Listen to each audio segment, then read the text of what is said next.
Bueno, para mí es un privilegio, una vez más, estar con vosotros, tanto para mí como para toda mi familia, mi mujer y también mi suegro, que habéis conocido poco a poco, y nunca hemos sentido tan acogidos por vosotros como la familia que somos en Cristo, así que ha sido una cosa súper bonita para nosotros. Así que vamos a abrir nuestras Biblias, como hemos leído en la lectura, vamos al Evangelio de Lucas, vamos a estar en capítulo 15.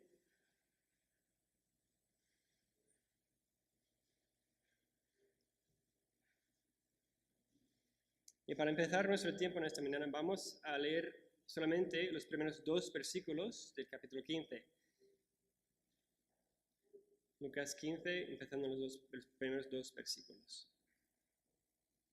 Y dice la palabra del Señor. Se acercaban a Jesús todos los publicanos y pecadores para oírle.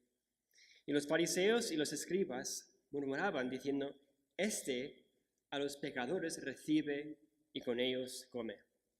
Ahora, antes de continuar, en esta sección, antes de nada, encontramos una escena en que los líderes religiosos están realmente perplejos y están muy molestos. Claro, muchas personas saltan esta introducción por todo lo bonito y todo lo conocido que viene después, pero es vital que captemos el contexto de este capítulo por entender lo que está pasando desde el principio. Porque quiero que os fijéis en esta escena, todas estas personas, publicanos, pecadores, están acercándose a Jesús, nuestro Señor, mientras los líderes religiosos están mirando desde fuera, solamente observando, criticando, pero no están participando del gozo del Señor como los demás. Y lo que vamos a ver en esta mañana es que es muy fácil para nosotros llegar al punto donde están estos líderes religiosos. Porque al principio quizás te sientes bien, sobre todo por lo que haces para el Señor, y parece que todos te admiran por tu fe, pero pronto parece que eres simplemente un observador de lo que Cristo está haciendo en vez de participar con Él en esa obra. Y de repente, en vez de tener gozo a ver todo lo que el Señor está haciendo alrededor de ti, te surge como esos fariseos un espíritu de crítica y quizás molestia, porque yo no tengo tal gozo. ¿Qué me pasa a mí? Y estos fariseos tenían al mismo Dios encarnado delante de ellos, pero estaban tan lejos de Él que ni le reconocían, mucho menos comprendían lo que Él hacía. Y no sé para vosotros, pero es muy fácil para mí llegar a este estado en que has perdido casi toda sensibilidad de lo que Dios está haciendo en tu vida. Puede ser que te sientas más un observador del reino de Dios en vez de alguien que participa en él. Porque a lo mejor te dices, yo quiero ver milagros, es decir, quiero vivir una vida disfrutando de la presencia del Señor. Pero mi vida no parece ser así. Y si ese es tu caso, hoy Cristo tiene unas palabras para ti. Porque lo que vamos a hacer esta mañana, lo que vamos a ver, son 3 mentiras que al creerlas nos quitan el gozo y toda capacidad de experimentar la gloria del Señor. Para empezar, vamos a ver la primera mentira que nos decimos y creemos que nos roba el gozo de participar del reino de Dios. Y vamos a seguir leyendo a partir del versículo 3 de Lucas 15. Lucas 15, 3 hasta el 7. Y dice la palabra. Entonces él les refirió esta parábola diciendo, ¿qué hombre de vosotros, teniendo 100 ovejas, si pierde una de ellas, no deja las 99 en el desierto y va tras las que se perdió hasta encontrarla? Y cuando la encuentra, la pone sobre sus hombros gozoso. Y al llegar a casa, reúne a sus amigos y vecinos diciéndoles, gozaos conmigo porque he encontrado mi oveja que se había perdido. Os digo que así habrá más gozo en el cielo por un pecador que se arrepiente que por 99 justos que no necesitan de arrepentimiento. Ahora, una de mis palabras favoritas a lo largo de este capítulo que encontramos en la Biblia es la palabra gozo, otra vez, ¿no? Y lo que Cristo está explicando era lo siguiente, si ellos podían entender Porque alguien humano haría algo como rescatar una sola oveja perdida. ¿Por qué no pueden entender cómo un Dios todopoderoso y misericordioso no haría lo mismo para los suyos? Si cualquier persona se regocijaría hasta dar una fiesta solo por haber encontrado una abeja, ¿cuándo más debe el cielo mismo regocijarse por haber salvado un alma perdida? Y la razón por la cual ellos no podían regocijarse en esta gran demostración de la gracia de Dios es porque llegaron a creer que no necesitaban la gracia de Dios. Y eso se ve en que cuando ellos hablan de pecadores, siempre se referían a todo el mundo menos a ellos mismos. Mira el versículo 2. Cuando dice, y los fariseos y los escribas murmuraban diciendo, a los pecadores se recibe y con ellos come. O sea, Jesús podría haber dicho, pues no estoy comiendo con vosotros, aunque no lo hace. Pero el punto aquí es que la palabra pecador, definida por los fariseos, incluía a casi todo el mundo menos a ellos mismos. Los pecadores, según los fariseos y los escribas, eran personas especialmente malas, y sobre todo los no judíos, claro. Ellos no podían entender la obra de Jesús porque no creían su enseñanza acerca de su propia depravación, su propio pecado, y de la perfecta santidad de Dios. Y lo que hacían los fariseos es medir su propia santidad en comparación con otros, en vez de compararse con Dios mismo. Eso sería como si yo me jactara de que estoy más cerca del sol que tú por ser más alto. O sea, es una estupidez. Hay millones de kilómetros entre nosotros y el sol. Y me siento orgulloso por unos centímetros. Y eso es lo que está pasando. Cuando tú y yo pensamos en la palabra pecador, y si lo primero que pensamos es en otra persona y no en nosotros mismos, no hemos comprendido de verdad la infinita santidad de Dios. Para los fariseos, el propósito del Mesías era vindicar al justo y castigar para siempre el malvado. Pero lo que ellos no llegaron a entender es que ellos no eran de la categoría del justo, sino de la de los malvados, igual que las naciones no judías. Por eso vemos con cuánta paciencia Cristo explicaba el Evangelio a personas tan arrogantes como los fariseos. Las personas que Cristo mismo creó, ahora ellos se ven a sí mismos mejor que Él. Y en realidad Cristo no les debía ninguna explicación, pero de todas formas les presenta 3 parábolas en este capítulo. Así que cuando llegamos a pensar que el pecado es algo que está fuera y no algo que sigue dentro de nosotros mismos, entonces el Evangelio ya no tiene ningún propósito para nuestras vidas. O en las palabras de la primera epístola de Juan, si decimos que no tenemos pecado, dice Juan, nos engañamos a nosotros mismos. Y la verdad no está en nosotros. Pero si confesamos nuestros pecados, Él es fiel y justo para perdonar nuestros pecados, limpiarnos de toda la maldad. Si decimos que no hemos pecado, le decimos a Él, Dios, y su palabra, mentiroso, y la palabra no está en nosotros. Hermanos, cuando llegamos a ser profesionales en diagnosticar los pecados de otros en vez de caer rotos ante Cristo por nuestro propio pecado, el Evangelio ya no tendrá efecto en nuestra vida. Y esa es la primera mentira que nos decimos, y si la creemos nos roba el gozo de participar en el reino de Dios. La mentira de que el Evangelio es solo para los no creyentes. El Evangelio es solo para los no creyentes.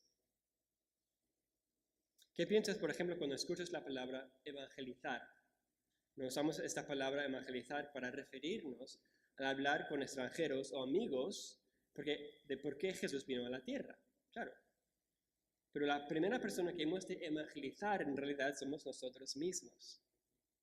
Cuando vemos la misión de Dios solo en lo que Dios debe hacer para cambiar esa otra persona y no primeramente en lo que debe cambiar en nosotros mismos, solo nos impedimos de experimentar su gozo más y más. Porque lo que hacían estos judíos es que reconocían la salvación de su pueblo como algo solamente del pasado, solamente del Éxodo, solamente de la Pascua. No era algo presente, no era algo de que tenían que arrepentirse en ese momento. Y necesitamos la gracia de Dios en cada segundo de nuestras vidas. El Evangelio no es una entrada del cielo para que nos entretengamos aquí hasta que moramos. El Evangelio no es la puerta del cristianismo, sino el Evangelio es el corazón mismo del cristianismo. La realidad de que Cristo y solo Cristo es el que nos salvó y que por lo tanto es el que nos sostiene en cada momento. Cada vez que nos alejamos de Él, es Él que toma la iniciativa para salvarnos, tal como es cuando nos salva desde el principio, ¿no? Lo que hemos empezado en el Espíritu no vamos a acabar en la carne, lo que nos dice Pablo. No es eso lo que vemos en esta primera parábola. Dice que es el pastor que deja las 99, es el que va tras la que se perdió. Dios no simplemente espera que sus hijos vuelvan por su propia cuenta, sino que Él es quien toma la iniciativa de ir a buscarles, aún antes de que ellos se dan cuenta de que están perdidos. Él es quien nos vino a buscar y por lo tanto, todo lo que somos y todo lo que tenemos es el resultado de su iniciativa. Tal como nos dice el apóstol Juan otra vez en 1 de Juan 4. ¿Por qué le amamos? Porque somos tan santos, tan inteligentes, tan lo que sea. ¿Por qué le amamos? Porque Él nos amó primero, nada más. Y si estás aquí en este domingo y te has apartado del Señor, estás evitando arrepentirte por algo en específico, el Señor, a pesar de todo, está buscándote a ti ahora mismo. No viene para decirte que te comportes mejor y que seas una mejor persona. Ha venido para traerte a casa y que dependas de Él. Cuando el pastor en la parábola, por ejemplo, encuentra la oveja, ¿cómo la hace volver a casa? ¿Por darle azotes para que le siga a casa? ¿Para castigarle? Leemos versículo 5. Y cuando la encuentra, la pone sobre sus hombros gozoso. Increíble. El Señor nos viene a buscar para hacernos descansar sobre sus hombros y no para cargar nuestros hombros con más deberes simplemente. Su gozo no se encuentra en verte esforzarte más y más, sino que Él mismo te pone sobre sus hombros capaces. Eso es el Evangelio. Él es quien te encontró y te lleva sobre sus hombros. ¿De qué podemos jactarnos nosotros? Entonces, al final, Él vino con una misión que cumplir y no deja de buscar hasta que encuentre lo que está buscando. Por eso leemos al final del versículo 4. Y va atrás la que se perdió hasta encontrarla. Me encanta como Charles Spurgeon, el gran predicador del siglo XIX, comentando este texto nos dice lo siguiente. El Señor Jesús no vino a la tierra para hacer un intento de hallar a los hombres, sino vino para hallarlos, y lo hizo. Él no hace un intento para salvar a sus elegidos y luego falla en el intento, sino que Él sigue la obra de buscar almas hasta que los haya. Entonces, si de verdad somos del rebaño del Señor, Él no va a parar hasta que descansemos tal como esa oveja está descansando, segura sobre los hombros de su pastor. Y la oveja nunca encontrará ese lugar seguro fuera de los hombros del pastor, que ansiosamente la ha ido a buscar. Da igual si llevamos generaciones en la fe, toda nuestra vida, o si acabamos de escuchar de Cristo ayer. Todos nosotros le necesitamos de igual manera. Eso es lo que hacía que los fariseos no entendiesen la obra de Cristo. Porque acompañadme también al Evangelio de Juan. El Evangelio de Juan, capítulo 10. Juan 10, vamos a empezar en 14 hasta el versículo 16. Juan 10, 14 a 16.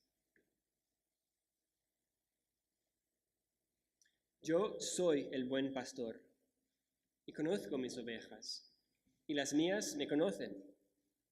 Así como el Padre me conoce, y yo conozco al Padre, y pongo mi vida por las ovejas. También tengo otras ovejas, que no son de este redil. Aquellas también debo traer, y oirán mi voz, y habrá un rebaño y un pastor. Lo que estos fariseos habían olvidado es que los judíos eran un pueblo físico con el propósito de dar a luz a un Israel espiritual, a un pueblo espiritual hecho de cada lengua y cada nación, tal como fue prometido a Abraham. Y que había otras ovejas que serían del rebaño igual que ellos. Cristo no llamó a los gentiles para reemplazar a los judíos, sino para que todo el rebaño pueda ser reunido como un solo rebaño con un solo pastor. El pastor no era más pastor para las ovejas que estaban ahí antes que las nuevas, y ni eran más especiales las ovejas que estaban ahí luego, sino que el punto es que eran todos iguales y todos dependientes de su único buen pastor. Y estas tres parábolas que encontramos en Lucas 15 nos enseñan una verdad principal. Y las tres, de hecho, nos dan más claridad las unas a las otras. Por eso no las podemos separar en tres historias individuales sin perder lo que Cristo está enseñando. Porque quizás los fariseos pensaban, bueno, esos tontos pecadores tal vez necesitan que alguien les salve, pero yo he nacido en el rebaño. Yo nunca me he perdido. En todo caso, yo podría volver a Dios por mi propia cuenta. ¿No has visto lo mucho que yo trabajo, lo mucho que yo he estudiado las Escrituras? Y para clarificar cualquier duda, les cuenta otra parábola en Lucas 15. Y eso es lo que nos lleva a la segunda mentira, que nos impide participar y gozar de la gloria de Dios. Volvemos a Lucas 15 para leer a partir del versículo 8 al versículo 10. El Señor sigue hablando. ¿O qué mujer que tiene 10 dracmas, si pierde una dracma, no enciende la lámpara y barre la casa y busca con diligencia hasta encontrarla? Y cuando la encuentra, reúne a sus amigas y vecinas, diciendo, gozaos conmigo, porque he encontrado la dracma que había perdido. Así que os digo que hay gozo delante de los ángeles de Dios por un pecador que se arrepiente. Ahora, si han podido entender por qué alguien tendría gozo al encontrar su oveja, seguramente ahora pueden entender el gozo de que alguien había perdido una dracma que equivalía a un día de trabajo. Pero como explicamos antes, por si acaso que nos pensamos capaces de volver a Dios por nuestro propio esfuerzo, por nuestros propios méritos, en vez de compararnos con una oveja, que tampoco es el animal más inteligente, ahora nos compara con una moneda. Una moneda, claro, es un objeto inanimado. Si se ha perdido, no hay absolutamente nada que esa moneda pueda hacer para que sea encontrada. A veces cuando, por ejemplo, yo pierdo mi móvil, tengo la opción de el móvil de otra persona, llamarme a mí mismo para que el móvil suene y pueda encontrar el móvil. Pero si yo no llamo el móvil se queda ahí hasta que no tendrá batería, claro.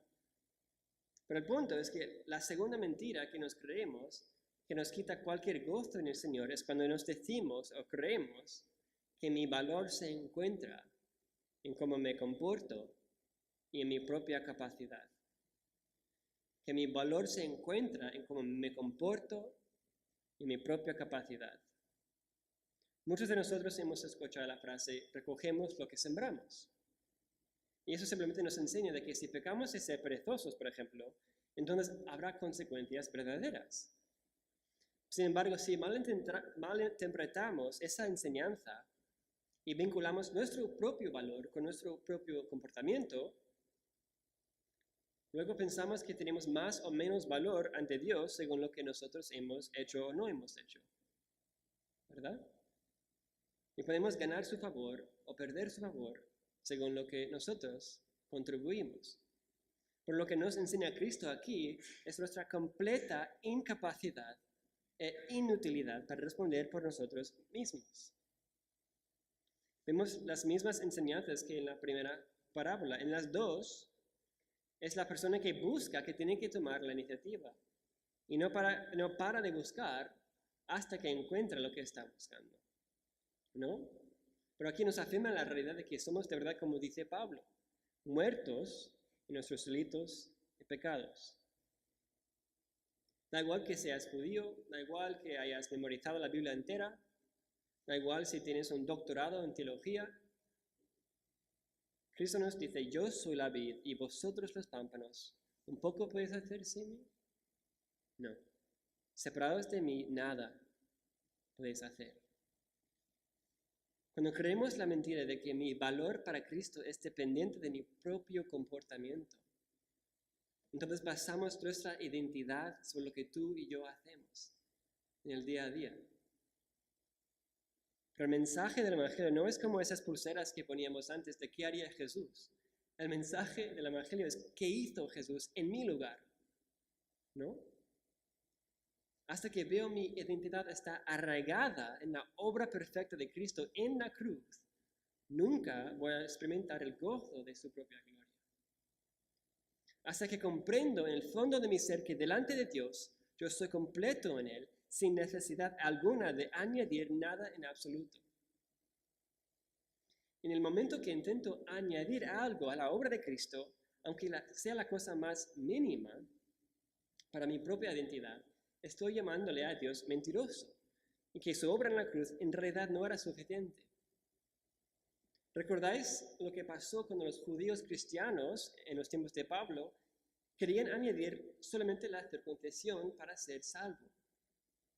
No querían añadir las más de 600 leyes como antes, no querían añadir todas las leyes de penitencia que demanda la Iglesia Católica Romana, no, solo querían una sola cosa. ¿Y qué les dice Pablo? Y os lo leo en Gálatas. Pablo dice, por lo tanto, Cristo en verdad nos ha librado, ahora asegúrense de permanecer libres y no esclavicen de nuevo a la ley. Presten atención, yo Pablo les digo lo siguiente, si dependen de la circuncisión para hacerse justo ante Dios, entonces Cristo no les servirá de nada. Lo repito, si pretenden lograr el favor de Dios mediante la circuncisión, entonces están obligados a obedecer cada una de las ordenanzas de la ley de Moisés. Pues si ustedes pretenden hacerse justos ante Dios por cumplir la ley, han quedado separados de Cristo, han caído en la gracia de Dios, solo por una sola cosa. Pero ¿por qué esto es tan serio? Porque o Cristo pagó por todo o no pagó por nada. No hay otra opción. O Cristo es todo suficiente ante el Padre, o había alguna falta en su vida. Y lo peor de todo es que lo que queremos es buscar robar la gloria que es solo debida a Él. Y si intentamos fabricar nuestra propia gloria por nuestro comportamiento, para afirmar nuestra identidad, será increíblemente corrupta y un rechazo total de la persona y obra de Cristo. El llamado del cristiano no es prestar más atención a sí mismo, sino que su llamado es querer que Cristo crezca, pero que Él mengüe, como decía Juan el Bautista. Pero si todavía esas dos parábolas no son suficientes para comunicar a los fariseos la razón por la cual deben regocijarse con la salvación de sus pecadores, aún nos falta la más famosa de todas. Porque si no entienden, porque alguien tendría gozo por recuperar una oveja, y aún si no entienden por qué alguien tendría gozo por recuperar su dinero, Cristo les habla del gozo de recuperar un hijo, el más valoroso de todo. Y esta parábola es muy necesaria para nosotros, porque a lo mejor podemos mirar, por ejemplo, a la parábola de la moneda y pensar, pues claro, Cristo me está buscando, es que yo soy como una moneda. Claro, yo tengo mucho valor, ¿no? Porque no quería buscarme al final. Yo tengo tanto valor, pues Él no tiene más remedio para que venir a buscarme, ¿no? Y eso nos lleva a la tercera mentira que nos impide experimentar el gozo de la gloria de Dios.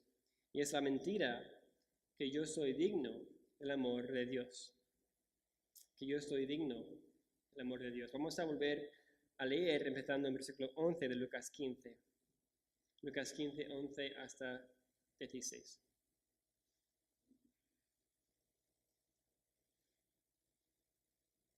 También dijo, un hombre tenía 2 hijos. El menor de ellos dijo a su padre, Padre, dame la parte de los bienes que me corresponde. Y les repartió los bienes. No muchos días después, juntándolo todo, el hijo menor se fue lejos a una provincia apartada. Y ahí desperdició sus bienes, viviendo perdidamente.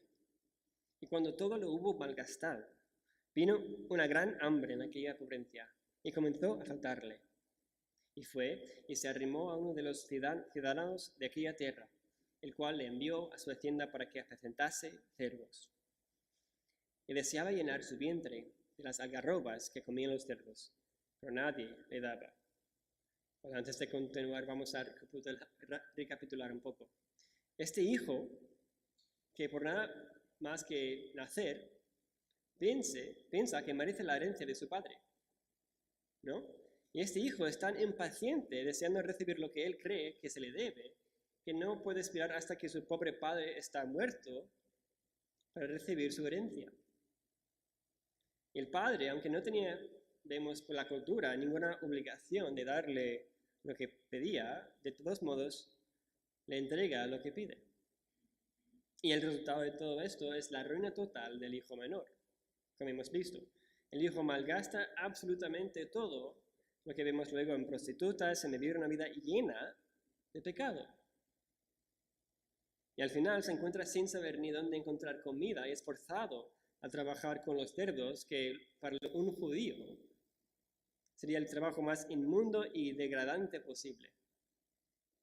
Hasta que él se da cuenta que esos cerdos mismos viven una mejor vida que él. Entonces, antes de continuar, quiero que fijemos en esta mentira que yo soy digno del amor de Dios. Porque lo que estamos diciendo es que mi pecado en realidad no es para tanto. Cuando pensamos que tenemos tanto valor para Dios, que Él vino a buscarnos para mostrarnos nuestro propio valor, hemos rechazado el Evangelio totalmente. Porque estás diciendo que al final tú mereces la salvación, y no es por gracia realmente, sino es porque tú eras digno de que Cristo te vino a buscar. Sin embargo, Cristo aquí nos enseña todo lo opuesto. Tú y yo, tal como el hijo menor, por naturaleza, hemos pedido a Dios, como este hijo a su padre, que nos dé lo que creemos que nos merecemos. Le hemos escupido a la cara y hemos malgastado sus misericordias, una vida llena del pecado. Y luego pensamos que somos dignos de su amor y gracia, porque sí. Porque para el mundo, como sabéis, el pecado máximo, el gran error, lo más terrible de todo, es no amarse a sí mismo lo suficiente. Y a menos que tú te despiertes diciendo en voz alta que yo soy un crack, yo soy lo mejor, no vas a desarrollar tu máximo potencial, ¿no? No es lo que escuchamos a menudo en nuestros días. El hecho, hermanos, que el infierno existe es un testimonio de lo que tú y yo hemos merecido. Si no fuera por la gracia de Dios de venir a buscarnos y ponernos sobre sus hombros, como esa oveja, estaríamos corriendo hacia el precipicio de la eternidad de juicio, ahora mismo. Y eso en realidad es tu máximo potencial. Por eso Pablo nos enseña que si rompemos solo uno de los mandamientos, los hemos roto todos. Porque dice, la paga del pecado es la muerte, mas la dádiva de Dios es vida eterna en Cristo Jesús nuestro Señor. Vamos a seguir leyendo Lucas 15, empezando en versículo 17. Y volviendo en sí dijo, ¿cuántos jornaleros en casa de mi padre tienen abundancia de pan? Y yo aquí padezco de hambre. Me levantaré y haré a mi padre. Y le diré, Padre, pecado contra el cielo y contra ti. Ya no soy digno de ser llamado tu hijo, hazme como a uno de tus jornaleros. Ya hemos visto que la obra del arrepentimiento es una obra de Dios viniendo a buscarnos donde estábamos, Él tomando la iniciativa. Así que lo que Cristo nos enseña aquí es cómo es este arrepentimiento verdadero. Porque ¿qué dice el hijo menor? Es verdad que dice, pues iré a mi padre y le voy a decir, mira, yo sé que valgo mucho para ti, ya que soy digno de tu amor, y te conviene bien aceptarme como tu hijo otra vez, ¿verdad? No. ¿Qué es lo que dice en versículo 19? Ya no soy digno de ser llamado tu hijo. Hazme como uno de tus jornaleros. Cuando alguien de verdad se arrepiente, no está diciendo que tiene que amarse a sí mismo más. Solo puede pensar en lo mucho que ha ofendido a su querido padre. La meta no es intentar odiarte y aborrecerte a ti mismo, para nada, sino la meta es darse cuenta de la realidad de tu situación ante Dios. El ser humano tiene valor y tiene dignidad porque está hecho en su imagen, en semejanza, no, en la imagen y semejanza de su Creador. Si alguien está condenado, por ejemplo, a pasar 10 años en la cárcel, este lapso de tiempo nos habla sobre la gravedad de lo que esa persona ha hecho. Y nosotros hemos cometido nuestra traición contra un Dios infinitamente santo. Y la consecuencia coincide con la gravedad de ese delito. Porque Dios es tan santo y que su perfecta justicia exige un castigo completo contra su eterna bondad. Este castigo es el mismo infierno. Así que puedes reírte en la cara de tu Creador. O puedes, por la gracia de Dios, darte cuenta de tu situación tal como este hijo pródigo. ¿Y cuál es entonces la reacción de Dios cuando respondemos de esta forma? Seguimos leyendo el versículo 20. Y levantándose vino a su padre. Y cuando aún estaba lejos, lo vio su padre. Y fue movido a misericordia. Corrió y se echó sobre su cuello y le besó. El hijo le dijo, Padre, he pecado contra el cielo y contra ti. Ya no soy digno de ser llamado tu hijo. Pero el padre dijo a sus siervos, sacad el mejor vestido, vestidle, poned un anillo en su mano y calzado en sus pies, y traed el becerro gordo y matadlo, y comamos y hagamos fiesta, porque este mi hijo muerto era, y ha revivido, se había perdido y es hallado. Y comenzaron a regocijarse. Solo cuando entendemos cuán grave es nuestra situación, podemos entender cuán grande es el amor de nuestro Dios. Él es justo y santo, pero en cuanto a que su justicia ha sido satisfecha en Cristo, esa justa ira infinita es reemplazada por un amor igual de infinito. En la parábola, este padre dice que su hijo era muerto y ahora ha revivido. Y cuando tú y yo nos arrepentimos, ya no somos quienes éramos antes. Y la actitud de este hijo antes y después es completamente distinta. El padre sigue siendo consciente de todo lo que hizo su hijo. De todos modos, su amor por él es tan grande. Esto no es un amor basado en nada que hay en el hijo en sí, sino es un amor que nace de un padre que solo por ser su padre le ama. Dice Ezequiel, vivo yo, declara el Señor Dios, que no me complazco en la muerte del impío, sino que el impío se aparte de su camino y viva. ¿Quieres ser adoptado y que tu padre te abrace y corra hacia ti para cubrirte con su amor? Hoy, hermanos, es el día de la salvación. En el momento en que te arrepientes por los méritos de Cristo, tu padre estará corriendo a encontrarte con los brazos abiertos. Pero para muchos de nosotros que ya hemos experimentado este abrazo en algún momento del pasado, ahora tal como decimos al principio, solo nos sentimos como observadores del amor de Dios en las vidas de los demás. Vamos a acabar leyendo desde el versículo 25. Y su hijo mayor estaba en el campo. Cuando vino, llegó cerca de la casa, oyó la música y las danzas. Y llamando a uno de los criados, le preguntó qué era aquello. Y le dijo, tu hermano ha venido y tu padre ha hecho matar el becerro gordo por haberle recibido bueno y sano. Entonces se enojó y no quería entrar. Salió por tanto su padre y le rogaba que entrase. Mas él respondiendo dijo al padre, he aquí tantos años de siervo, no habiéndote desobedecido jamás, y nunca me has dado ni un cabrito para gozarme con mis amigos.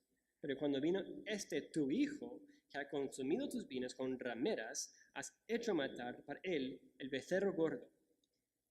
Él entonces le dijo, hijo, tú siempre estás conmigo, y todas mis cosas son tuyas. Mas era necesario hacer fiesta y regocijarnos, porque tu hermano era muerto y ha revivido. Se había perdido y ya es hallado. Entonces, ahora nos encontramos con una escena muy parecida que cuando empezamos, ¿no? Os recuerdo que todo esto ha sido dirigido a los fariseos y escribas.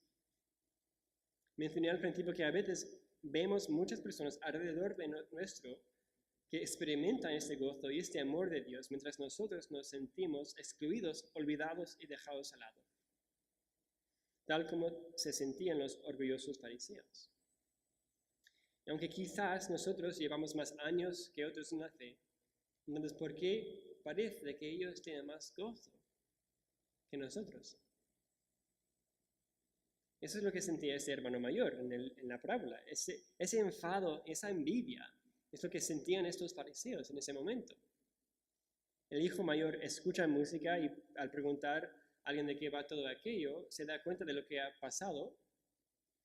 Y ahora está desde fuera mirando hacia dentro a esta fiesta muy, pero muy enfadado. Y cuando al final le viene el padre, al hablarle, encontramos que él se ha creído todas estas tres mentiras que hemos mencionado en esta mañana. Leemos versículos 29 y 30 otra vez. Mas él respondiendo dijo al padre, he aquí tantos años de siervo, no habiéndote desobedecido jamás, nunca me has dado ni un cabrito para gozarme con mis amigos. Pero cuando vino tu hijo, que ha consumido tus bienes con rameras, has hecho matar para él el becerro gordo. ¿Cuál era la primera mentira que hemos mencionado? El evangelio es solo para los no creyentes, ¿no? Dice que no necesito tu gracia, Padre, porque te he obedecido siempre, ¿no? ¿Y qué fue la segunda mentira? Mi valor se encuentra en cómo me comporto, mi propia capacidad. El hijo mayor se queja porque piensa que sus obras deben ser lo que le haga ganar el favor de su padre, que ahora es más como su jefe, ¿no? Al final. Y por lo tanto, en todo eso vemos la tercera mentira, que él piensa que es digno, por lo tanto, del amor de su padre. Y estas tres mentiras impedían que el hijo mayor pudiera celebrar con su familia entera. Podían disfrutar del amor y la presencia de su padre con la familia. Y el versículo 28 nos dice que el padre le rogaba que entrase. Ahora, si estás creyendo estas tres mentiras y por lo tanto no estás gozando del amor del Padre, escucha su respuesta como algo dirigida a ti en esta mañana. Versículo 31. Él entonces le dijo, hijo, tú siempre estás conmigo. Todas mis cosas son tuyas, mas era necesario hacer fiesta y regocijarnos porque tu hermano era muerto y ha revivido, se había perdido y es hallado. Después de que su hijo le grita, después de hablar a su padre como si fuera su jefe, que demandaba su servicio, su padre le responde reorientando su identidad completamente. Empieza con una sola palabra, hijo. Y dice, hijo, siempre estás conmigo. No soy tu jefe, soy tu padre. ¿Te quejas por no recibir de mí lo que te debo por tu servicio? ¿Pero no soy yo más que suficiente? ¿No te basta mi presencia? ¿Para qué necesitas algo más? ¿Estás buscando el gozo no de mi presencia, sino de lo que tú crees que mereces por mi parte? Ven y regocíjate con tu familia. Regocíjate en mi amor para mis hijos, no en lo que tú crees que mereces.